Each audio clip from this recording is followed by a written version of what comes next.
When I first got here in 1975, the campus was much smaller, but the spirit, the traditions were all there. I learned about those from almost the get-go, and that drew me here. I came to the Texas A&M University for one reason, and that's because I wanted to be in the Aggie band.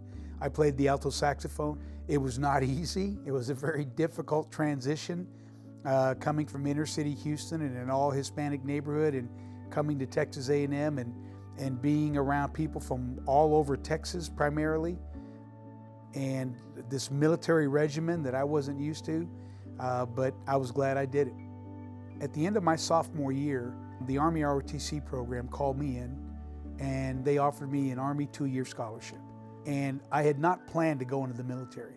I really wanted to be a physical therapist. I signed on the dotted line. I signed up to become an Army officer, not realizing that that decision at that moment would change the rest of my life.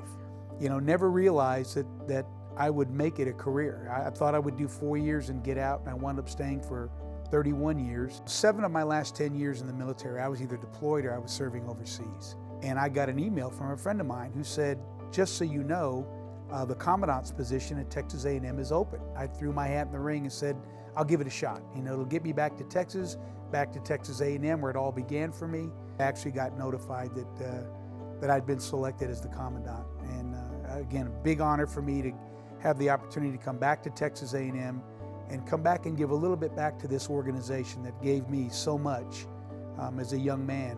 When Dr. Banks called me, it was quite the shock. I was honored that she would even consider me for this kind of a position, this kind of a role.